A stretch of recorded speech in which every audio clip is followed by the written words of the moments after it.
তো এই ভিডিওতে আমরা দেখব যে কোনো স্টাইল যখন হচ্ছে আমরা এখানে অ্যাড করব স্টাইল সিলেক্টর, তখন যেগুলো ইউজ করব না ওগুলো কীভাবে ডিলিট করব। ঠিক আছে, তা এটা দেখার জন্য ফার্স্টে আমি একটা ডিভ নেই, একটা ডিভ ব্লক নিলাম, আর এইটাকে বেসিক্যালি আমি দুইবার কপি করলাম।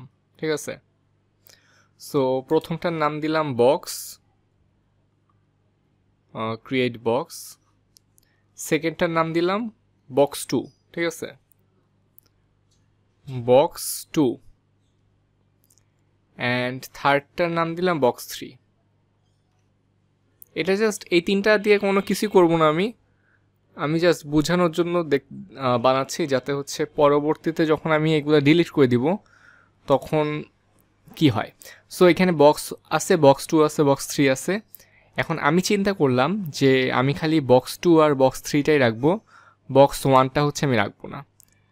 ঠিক আছে, তো আমি হচ্ছে এটা ডিলিট করে দিলাম।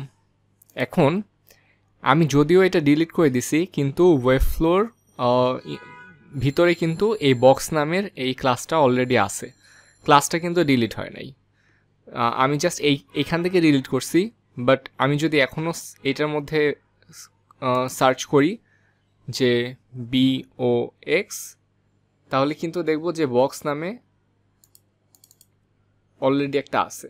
ঠিক আছে, আমি যদি এটাকে এই যে এখানে কিন্তু BOX বক্স আছে, তা আমি চাইতেছি এইখানে এই অপশনটাই থাকবে না। তো এটা করার জন্য যেটা করব, এখানে বাম দিকে স্টাইল সিলেক্টরস নামে একটা অপশন আছে, অ্যান্ড এখানে হচ্ছে আমি ক্লিক করলাম।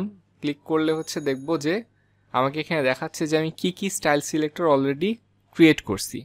তাই আমি বক্স ক্রিয়েট করছি, বক্স 2 ক্রিয়েট করছি, বক্স 3 ক্রিয়েট করছি। আমি উপরে এখানে যদি এইটাতে ক্লিক করি তাহলে আমাকে বলবে যে আমাকে বেসিক্যালি দেখাবে যে যেই সিলেক্টরগুলো ইউজ করা হচ্ছে না। সো আমি যদি মেইন ইন্টারফেসে আসি, মেইন ইন্টারফেসে আসলে দেখব যে আমরা খালি বক্স 3টাই ইউজ করছি, এখানে বক্স আর বক্স 2 কিন্তু ইউজ করা হয় নাই। সো এই জন্য আমি যখনই এখানে এসে এইটাতে ক্লিক করতেছি তখন আমাকে দেখাচ্ছে যে বক্স আর বক্স 2 ইউজ করা হচ্ছে না। সো আমি চাইলে এগুলো রিমুভ করে দিতে পারি। সেগুলো যদি আমি এখন রিমুভ করে দিই তাহলে এটা চলে গেল, এখন আমাকে খালি বক্স 3 হচ্ছে আছে।